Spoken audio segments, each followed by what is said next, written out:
Eh bien, cette image des cercueils enroulés dans un drapeau américain, elle est forcément très symbolique ici pour le peuple américain. Elle rappelle aussi des mauvais souvenirs à certains parce que les États-Unis ont un passé avec les interventions militaires à l'étranger. L'Irak, par exemple, c'était 4492 soldats morts durant cette guerre et c'est une vraie question centrale ici dans la société américaine d'envoyer des troupes américaines et de peut-être perdre des hommes. Alors Donald Trump avait prévenu la société américaine que des pertes humaines seraient possibles lors de cette intervention militaire, mais forcément, ça a bien du mal à trouver un écho. Ce qui se joue aussi là pour Donald Trump et sa présence a d'autant plus de sens aujourd'hui sur cet hommage militaire, c'est peut-être aussi d'aller convaincre le peuple américain qu'il faut venger, ce sont ces mots, ces 6 soldats tués dans les premières heures de l'intervention militaire en Iran, parce qu'aujourd'hui aux États-Unis, c'est assez peu soutenu finalement cette intervention militaire. Alors Donald Trump espère peut-être aussi un élan patriotique, un ralliement au drapeau comme on dit ici aux États-Unis. C'est en tout cas peut-être ce qu'il va jouer pour essayer de gagner l'opinion publique américaine à 8 mois des élections de mi-mandat. La famille, voilà le président américain qui salue les casquettes de 6 Américains qui sont décédés. Et ils sont d'accord que c'est 6 qui sont décédés. Mais Iran est d'accord que plus que 6 qui sont décédés. Regardez vous-même. Et même. Ah ouais. C'est vous qui dites que vous aimez la guerre, non? Mais cette guerre-là, pour moi, c'est pas doux, non? C'est pas doux. Il y a quelque chose qui manque. Mais le monde entier est d'accord que l'Iran, c'est une puissance. Armement, ils sont des puissances. Oui. Armement, ils sont des puissances. Les États-Unis disaient que non, cette guerre-là, ça ne peut pas faire une semaine même. On est à 7e jour aujourd'hui, à 8e jour, 7e jour. On est à 7e ou 8e jour aujourd'hui. Pour eux, c'est les petites affaires. Mais toutes les bases qu'ils trouvent à Asie aujourd'hui, à toutes ces gâtés. Tout est en fait, ambassade, tout est en fait en ce moment. Ah ouais, c'est ça on dit le vrai puissance. Ah ouais, Iran, je vous donne toujours la force. C'est le retour sur le sol américain des dépouilles, des soldats qui ont été tués dans ce conflit, les soldats américains, 6 soldats américains tués dans ce conflit. Ça s'est passé aujourd'hui, le retour de ces soldats, Thierry Arnaud, dans le Delaware, sur une base militaire américaine, en présence évidemment du président américain et de son épouse. Une cérémonie millimétrée. Ces images-là, elles sont très importantes, Thierry Arnaud, et il ne faudrait pas qu'elles se reproduisent pour le président américain. Oui, c'est clair. 6 Américains qui sont morts le 1er mars. Ils se trouvaient dans un local provisoire sur une base du Koweït. Il s'agissait d'une équipe qui appartenait à un régiment chargé de la logistique, un poste de commandement donc qui organisait les opérations pour les forces américaines, dans une sorte de container qui n'était pas prévu pour résister à un drone qui les a frappés mortellement. Sans par ailleurs qu'il n'y ait eu de sirène pour les avertir. Donc ce qui a, comme vous l'imaginez, provoqué un certain nombre de critiques et au moins d'interrogations. C'était très important que le président soit là, bien sûr, parce que ce sont les premières victimes américaines de ce conflit. Dès le début, en annonçant cette intervention militaire, le président avait annoncé qu'il y aurait probablement des victimes. Et d'ailleurs, avec une forme de désinvolture, quand l'annonce de ces disparitions a été faite, il a dit, voilà, je vous l'avais dit, il y en aura probablement d'autres. That's the way it is. C'est comme ça, en quelque sorte. Et en étant là présent ce soir, et puis en ayant fait d'autres déclarations depuis, évidemment, le président cherche un peu à corriger le tir et à montrer l'importance qu'il accorde à ce moment évidemment solennel. Alors on le voit, c'est une cérémonie qui est très codifiée, qui se passe toujours au même endroit de la même manière. On l'appelle le transfert digne, littéralement le dignified transfer. Et on voit le président, son épouse, le vice-président des États-Unis, J.D. Vance, son épouse également, le secrétaire à la guerre et plusieurs membres importants de l'entourage de Donald Trump. La dame qui porte un manteau blanc à ses côtés, c'est Susie Wiles, qui est la secrétaire générale de la Maison-Blanche, la Chief of Staff. Est-ce qu'on en sait un peu plus sur ces soldats En général, lorsque des soldats américains meurent au combat, il y a très vite toute une histoire qui apparaît derrière ces visages. Là, finalement, on a eu assez peu d'informations sur eux.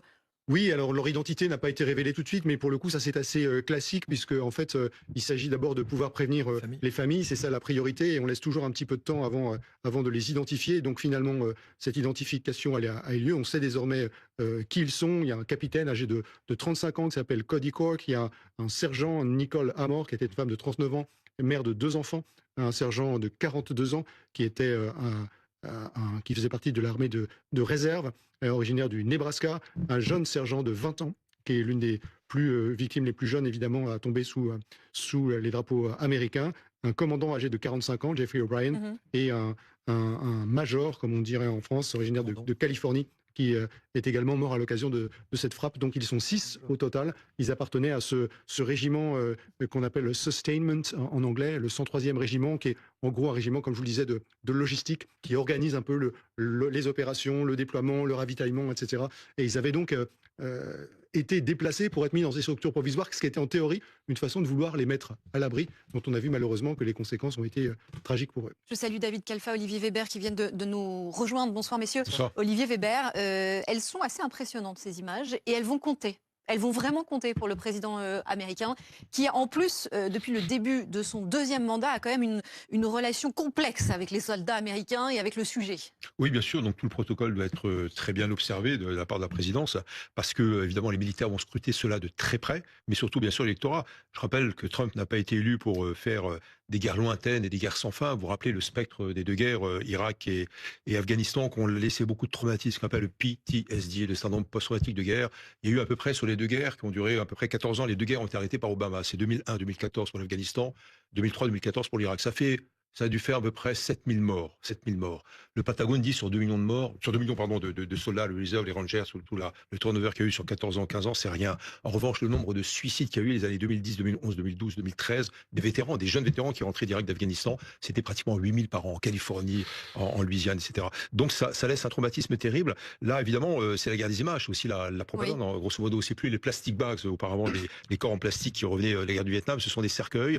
La base MAGA de Trump, c'est très bien qu'on ne l'a pas élu pour cela, donc il va falloir qu'il se tire de cette contradiction, mais surtout gérer peut-être d'autres pertes aussi à venir, donc c'est aussi la guerre psychologique. Et puis le côté contradiction entre la volonté de mener cette guerre en Iran, et puis deuxièmement, bien sûr, l'image désastreuse du retour des cercueils aux États-Unis. Image désastreuse, image importante. On voit autour de Donald Trump les personnalités emblématiques de cette administration américaine. David Kalfa, peut-être un commentaire aussi sur ces images qui interviennent une semaine après le début de ce conflit et alors qu'une grande partie de l'opinion publique américaine était contre cette guerre et contre cette guerre. Oui, alors il faut rappeler là-dessus qu'il y a une fracturation de l'opinion publique américaine, notamment sur la base du clivage démocrate-républicain, parce que pour l'instant, il y a encore une base républicaine favorable à cette guerre, mais elle pourrait s'effriter, cette base, évidemment, parce que, tout simplement, ces images, la stratégie du régime iranien, on l'aura bien compris, hein, c'est une guerre d'endurance pour lui. Il frappe des coups très forts, et notamment pour maximiser les effets politiques. Et ce type d'image, précisément, peut avoir des échos au sein de l'électorat de Donald Trump, qui, il faut le rappeler, en effet, il avait fait une campagne électorale précisément pour, disait-il, éviter ces guerres sans fin, ces enlisements, enfin ce fameux traumatisme afghano-irakien qui vraiment joue un rôle très, très, très important dans la vie politique américaine. Or là, évidemment, il a pris le contre-pied, en quelque sorte, de toute sa campagne électorale. Et j'ai presque envie de dire aussi, au fond, de son propre tempérament, parce qu'il a une prédilection pour ce qu'il appelle les victoires décisives, hein, les guerres éclairs, les guerres très courtes. Or là, il a préparé les esprits avant même l'offensive israélo-américaine, en parlant déjà, en évoquant ces soldats américains qui pourraient périr sur le front. Donc on est déjà là-dedans. Et donc il y a évidemment là une mise en scène, parce qu'il sait aussi que ça peut lui être coûteux politiquement, et paradoxalement aussi, il essaie de réparer une image, parce qu'il avait parlé aussi de ces mêmes soldats avec beaucoup de légèreté. Est-ce que ça fait partie, ces images, ces 6 cercueils, des choses qui pourraient faire que, alors qu'on a cru comprendre qu'à un moment donné, ça restait une option privilégiée, qui pourrait faire que Donald Trump renonce à envoyer tout soldat sur le sol iranien? Oui, probablement. Je pense que dans son esprit, ça devait être une guerre 0 mort. Théoriquement, il ne devait pas y avoir de victimes américaines. Là, il y en a eu 6. C'est déjà 6 de trop. Oui, donc quelque chose qui est un petit peu accidentel, en gros. Hein. C'est quand même un drone qui a touché une base au Koweït. Et donc, ce pari-là, aussi la guerre. Oui, ce pari-là des 0 morts est raté. Et c'est important aux États-Unis, parce que ça vient d'être redit, mais il y a vraiment un traumatisme sur le retour des corps. Et en particulier, on a parlé de l'Afghanistan et de l'Irak, mais avant, le Vietnam. Ouais. Le Vietnam, il rentrait dans des body bags, comme Olivier Weber vient de le dire. deuxième, et ce qui a mis fin à la guerre du Vietnam, c'est que les Américains ne supportaient plus. Il y a 60 000 morts au Vietnam, ça faisait plus de 30, 40 par jour qui rentraient à l'époque, on ne sait pas, 6 en une semaine. Surtout que c'était des conscrits à l'époque. C'était des nombres. On a souvent dit que la guerre du Vietnam, les Américains avaient dû l'arrêter parce que les images étaient trop dures, parce qu'on ne supportait plus les images du Vietnam. Non, c'est pas les images de la guerre, c'est le retour des corps. Et donc, effectivement, pour Donald Trump, ce pari de la guerre zéro mort est raté. Mais en même temps, on est à 6 morts en une semaine. C'est pas non il avait plus. été remarquablement critique au moment de ce retrait un peu catastrophique des forces armées américaines d'Afghanistan. 13 soldats avaient perdu la vie. Et il n'a cessé de taper sur Joe Biden en expliquant qu'il était responsable de ces morts et que c'était une démonstration éclatante de l'incompétence de son prédécesseur à la Maison-Blanche. Donc là, c'est sa guerre, Donald Trump. C'est lui qui l'a décidé, c'est lui qui a engagé les forces armées dans cette opération. Et donc, voilà, ces 6 disparitions, elles pèsent sur ses épaules, elles relèvent de sa responsabilité. C'est lui le Commander-in-Chief qui a ordonné cette entrée en guerre. Si je peux, alors, ils connaissent tous beaucoup mieux que moi, et particulièrement Thierry, les États-Unis. Je vais quand même faire un petit peu l'avocat du diable sur 2 choses. 1, le Vietnam, c'était des conscrits. Attention, c'était des jeunes appelés. Et ça fait quand même une sacrée différence. Et la deuxième chose, c'est que l'Irak et l'Afghanistan, c'est 10 ans d'échecs militaires. Là, on n'en est qu'à 1 semaine. Donc attention, relativisons. Et voilà, je sais pas, peut-être que oui, si ça peut continuer, ça aura des effets. À ce stade, on peut difficilement encore comparer 6 morts en 1 semaine sur une intervention de ce type avec ce qu'il y a eu avant. Entièrement d'accord avec ce que tu viens de dire, Didier. Avec un point quand même à noter, me semble-t-il, c'est que le fameux effet drapeau, sur lequel les populations américaines en particulier se rallient derrière le président comme un seul homme au moment de l'engagement, a toujours fonctionné, y compris pour le Vietnam, alors que là, il n'y a pas un point qui a été enregistré au bénéfice de la popularité de Donald Trump. Après 6 jours. Et puis c'est vrai que la bataille n'est pas en guerre. Comment vous l'expliquez ça, Olivier Weber? Il n'y a aucun effet drapeau. Je crois d'abord il y a une grande prudence de la part de la présidence et de Trump en particulier. Mais deuxièmement, on se regarde un peu en chien de faïence entre le Pentagone et Trump, évidemment, parce que c'est ce que Thierry disait tout à l'heure. Il y a eu des propos un peu désobligeants, on va dire, de la part, ou une légèreté, on va dire, de Trump par rapport à l'armée. Après, il y a la contradiction à venir, et je suis entièrement d'accord avec Didier. Cependant, il y a une intervention aérienne. On sait très bien qu'on ne peut pas gagner une guerre avec uniquement des frappes aériennes. Il faut, donc là, il y a 2 options. Soit une opposition populaire digne de ce nom, iranienne, en l'occurrence, soit une intervention terrestre. Il y aura plus d'intervention, c'est ce qu'on appelle le zero death policy, la politique des zéro morts. Les Iraniens sont très échaudés. En fait, c'est une guerre en 3 phases. Il y a eu la guerre des 12 jours en juin, les frappes israéliennes. Les Israéliens avaient Ramenei en ligne de mire au-delà de Téhéran, à Tchiméran. Ce sont les Américains qui ont dit non, ne tuons pas le leader, le guide de la révolution islamique. Deuxièmement, la révolution du 28 décembre.